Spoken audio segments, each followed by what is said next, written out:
নমস্কার। ওরা কোনোদিনও আমাকে বলেনি যে কেন এত রাতে একটা বাড়ির বউ যাবে বাইরে। আমি বলতে গেলে একজন পুরুষ হিসাবে খুবই সৌভাগ্যবান। তার কারণ হচ্ছে নমস্কার দিদি, আমি ঝর্ণা হালদার। আমি একজন পেশায় ক্যাব ড্রাইভার। ও 10টা থেকে 7টা অবধি গাড়ি চালাই, লোকের গাড়ি চালাই। আচ্ছা। তো আমার বাড়িতে আমার শাশুড়ি এবং আমার ছেলে মেয়ে এবং আমার বর আছে।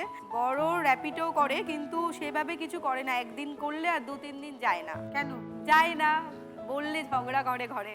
কেন হঠাৎ এই পেশায় আসতে হলো? দিদি, ছোটবেলা থেকে ভাবতাম যে গাড়ি চালাবো, সেটা আমার নিজের গাড়িই ভেবেছিলাম। কোনোদিনও ভাবিনি যে লোককে নিয়ে পরের গাড়ি চালাবো। তো সেই থেকেই শুরু হওয়া 6 মাসের একটা ট্রেনিং আমি 7 বছর আগে নিয়েছি। মানে এনজিও থেকে শিখেছি, আজাদ ফাউন্ডেশন বলে একটা এনজিও, যেখানে মেয়েদেরকে গাড়ি চালানো শেখানো হয়। কোথায় থাকো? আমি কসবাতে থাকি, কসবা কলকাতায়। তো 2 বছর মাঝে করে কিছু করিনি, তো আমার মেয়ে হয়েছিল। তারপরে আমি 5 বছর হচ্ছে গাড়ি চালাই। এখন কি তুমি সংসার টানছো এই কাজ করে? হ্যাঁ, আমি চালাই দিদি। বরকে কিছুভাবে বোঝাতে পারছো না? না, বলবে আমার খাবার জোগাড় তোকে করতে হবে না, তুই তোদেরটা কর।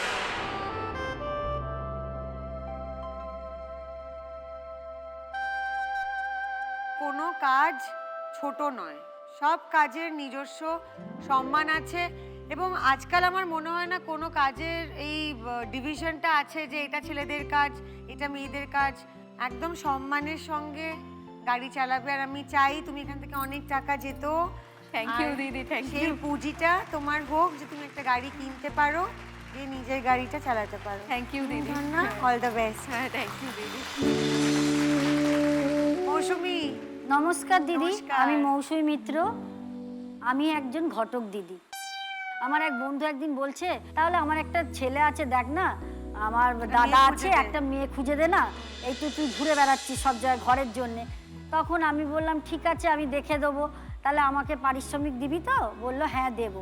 তা আমরা তখন দেখলাম একটা দিলাম বিয়ে, খুব ভালো লাগলো। তারপরে ম্যাডাম আমি অনেকগুলো বিয়েও দিয়েছি।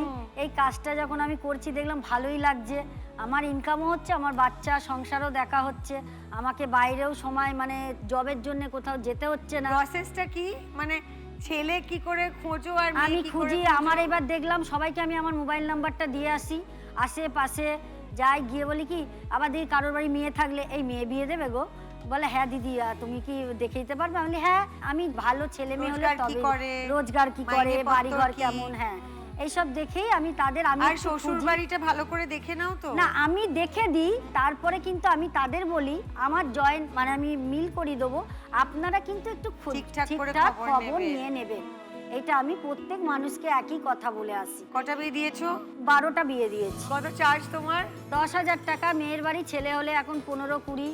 আমরা এখানে যে দিদিরা খেলতে আসবে প্রথমেই একটা অ্যানাউন্সমেন্ট করব যে ভাই আমাদের কাছে একটা ঘটক দিদি আছে, কারোর যদি ছেলে মেয়ের দরকার হয় বিয়ের, প্লিজ কন্ট্যাক্ট আওয়ার ঘটক দিদি।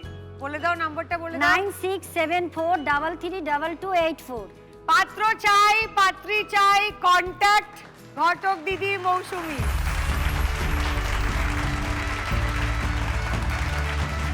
বৈশাখী, নমস্কার দিদি। নমস্কার। আমি হাওড়া জেলার বালি নিশ্চিন্দা থেকে আসছি। আচ্ছা। আমি ফরেস্টে আছি, আমি ওয়াইল্ড অ্যানিম্যাল রেস্কিউ করি। বাহ, চন্দ্রবোড়া, গোখরে, কেউটে এগুলো রেস্কিউ করি আমি। কোথা থেকে? ধরুন আমাদের যে কলকাতায় কেএমসির আন্ডারে যতগুলো থানা আছে, তো আমাদের অফিস থেকে রেস্কিউ করা হয়। আমি যে নিশ্চিন্দা পঞ্চায়েতে থাকি, পাশে সাপুইপাড়া পঞ্চায়েত, দুর্গাপুর, লিলুয়া, তো আশেপাশে যতগুলো পঞ্চায়েত আছে চেষ্টা করি কারো বাড়িতে যদি সাপ ঢোকে কি যে কোনো বন্যপ্রাণ ঢোকে আমি রেস্কিউ করার। ভয় পাও না? তো দিদি সবাই বলে ভয় পাও না, মেয়ে মানুষে কি রেস্কিউ করিস, হ্যাঁ সাপে কামড়ে দিলে? তো আমি বোঝাই যে কাউকে যদি সাপে কামড়ায় দেখো, তো সবাই তো আর বোঝে না যে কোনটা নির্বিষ কোনটার বিষ আছে।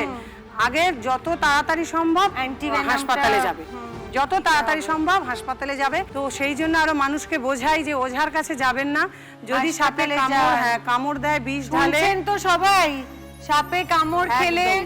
বা যদি দেখেন জানেন বা যে আশেপাশে কারুর এমনটা হয়েছে তাদেরকে দয়া করে হাসপাতালে পাঠাবেন। একদম, একদম। এখন সব হাসপাতালে অ্যান্টিভেনম ইনজেকশন থাকে। একদম একদম একদম সঙ্গে সঙ্গে হাসপাতালে নিয়ে যাবেন। আর আমি অ্যানিম্যাল না, মানুষের জন্যও করি, বিপদে তাদের পাশে দাঁড়াতে ভালোবাসি। তা আমার বাড়ির এসছে, আমার হাজবেন্ড এসছে, আমার জায়েরা এসছে, তো ওটা আমার পাড়ার এক দিদি। নমস্কার। ওরা কোনোদিনও আমাকে বলেনি যে কেন এত রাতে একটা বাড়ির বউ যাবে বাইরে। আমি বলতে গেলে একজন পুরুষ হিসাবে খুবই সৌভাগ্যবান। তার কারণ হচ্ছে আমি বাড়ির একটি ছেলে। আচ্ছা। আমার বাবা 2022 সালে করোনায় মারা যায়। ওহো। আমার তখন ধরা পড়া অবস্থায় 4 দিন, হঠাৎ করে পাড়া থেকে একজন এসে বলল যে এরকম একজনের করোনা হয়েছে, ডাক্তার দেখেছে, ওকে পার ডে 3টে করে ইঞ্জেকশন দিতে হবে 7 দিন। তো ও দেখি বেরিয়ে পড়লো।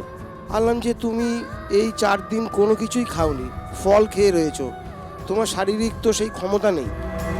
ও বেরিয়ে পড়লো। আমার এলাকায় 57 জন মানুষকে 3টে করে ইঞ্জেকশন দিয়েছে, তারা আজকে এই পৃথিবীতে সুস্থ অবস্থায় আছে। ডোমজুর বিধানসভা থেকে করোনা যোদ্ধা অ্যাওয়ার্ড পাওয়া মেয়ে হচ্ছে বৈশাখী। বাহ, অপূর্ব, কংগ্রাচুলেশনস বৈশাখী। আমাদের কত পরম ভাগ্য যে তোমার মতন একজন দিদিকে আমরা আজকে মঞ্চে পেয়েছি। So well done, very very proud of you. বৈশাখীর এই কর্মকাণ্ড শুধু শুনলে তো হবে না, আমাদেরকে একটু দেখতেও হবে, আপনাদেরকেও দেখাতে হবে। হচ্ছে জালে আটকে গেছিল বর্ষাকালে, সাপুইপাড়া পঞ্চায়েত বলে আছে, ওখানে এত দূর জল হয়ে যায়। জালের মধ্যে সাপটা আটকে গেছিল মুখ, তো আমি সেটাই মুখটাকে কেটে ওকে ছাড়িয়ে তারপরে ওকে রিলিজ করে দিয়েছি। এটা একটা দাঁড়ার সাপ। তো অনেকে বলে লেজে বিষ আছে, লেজে বাড়ি মারলে নাকি মরে যায়। তো দেখুন আমি লেজই ধরে আছি, আমি কিন্তু এখনো মরিনি, আমি এখনো এই জায়গায় দাঁড়িয়ে আছি। দাঁড়ার সাপ নির্বিষ সাপ, ও মানুষকে কামড়ালে মানুষ মরে না। বাবা গো,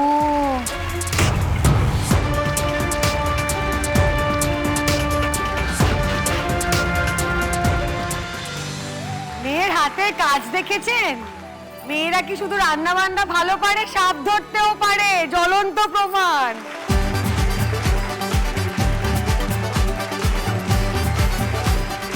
মীরা, তুমি গ্যাসের ডেলিভারিতে আছো? হ্যাঁ, কত বছর হয়ে গেল কাজ করছো? আমি 5 বছর, আমার হাজবেন্ড 15 বছর কাজ করে গেছে। তোমার এই পেশায় আসা হলো কিভাবে? আমার হাজবেন্ড যখন মারা যায় তখন আমার সংসার চালানোর মতো মানে কেউই ছিল না, ছেলে আর শাশুড়ি। তখন সংসারে হাল ধরার জন্য আমি এই তার কাজটাকে আমি বেছে নিয়েছি। আমি টোটোতে করে বাড়ি বাড়ি গ্যাস ডেলিভারি করতাম। কিন্তু সে তো খুব ভারী গো। যখন এই সিলিন্ডারটা যখন উঁচু করে আমি কাঁধে নেই তখন কষ্টটা মনে হয় না, তখন আমার মনে হয় এই কষ্টটা আমার কাছে সংসারের চেয়ে অনেকটা হালকা। তখন আমার সংসারটা চালাতে হবে। হাজবেন্ড চলে যাওয়ার পর আমি তখন পড়াশোনাও সেভাবে করিনি, 8 পাশে হয়ে গেছে, তখন আমার বিয়ে হয়ে গেছে। আমার হাজবেন্ড মারা যাওয়ার পরে আমি মাধ্যমিক উচ্চ মাধ্যমিক দুটোই করেছি এই কাজের জন্য।